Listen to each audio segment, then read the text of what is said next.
అప్పటిదాకా ఏమనుకున్నారు అందరూ కూడా, తెలుగుదేశం ఏం భావించింది, స్వింగ్ అయిపోతుంది, ఏదైతే 10,000 రూపాయలు పసుపు కుంకుమ కిందకి ఇచ్చారో దాంతో తమకి స్వింగ్ వస్తుందని భావించింది. ఎప్పుడైతే జలీల్ ఖాన్ ఒక్కడు ఫీల్డ్లోకి వెళ్ళాడు కాబట్టి అబ్జర్వ్ చేసి తమకు వ్యతిరేకంగా పడతానే అని అంచనా వేసుకున్నాడు, అర్థం చేసుకున్నాడు. అర్థం చేసుకోగానే, ఎందుకంటే ముస్లింల ఓట్ల ఏరియాలో తిరిగాడు, ముస్లిం ఓట్లు అర్థమైపోయింది అతనికి వైసీపీకి పడిపోతుందని.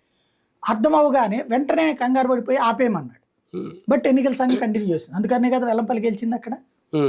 అంటే అట్లాంటి టెంపర్మెంట్ గ్రౌండ్ లెవెల్లో కనబడుతుంది వీళ్ళకి. నాయకులకు తెలుసు ఎవరు క్యూ లైన్ లో ఉంటున్నారు, ఎవరికి ఓట్లు ఎటుకుపోతాయి అన్నటువంటి. నేను డబ్బులు ఇచ్చేటప్పుడే తెలుగుదేశం పార్టీ ఓటు ఏరియాలో వైఎస్ఆర్ కాంగ్రెస్ పార్టీ వాళ్ళు ఇవ్వాల, వైఎస్ఆర్ కాంగ్రెస్ పార్టీ వాళ్ళ ఏరియాలో టీడీపీ వాళ్ళు ఇవ్వాల డబ్బులు. అంటే ఏ బెల్ట్ మంది కాదనేది తెలుసు వాళ్ళకి. కాబట్టి నిన్న గొడవ సృష్టించినోడికి అక్కడ ఓటర్ తగ్గాలి.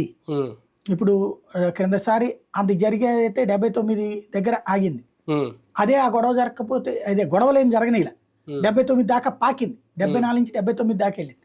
ఈ దఫా గొడవలు సృష్టించినా కూడా దాదాపు ఆ రేంజ్లోకి వచ్చింది. కాబట్టి ప్రజల్లో భయం తాత్కాలికంగా వచ్చినా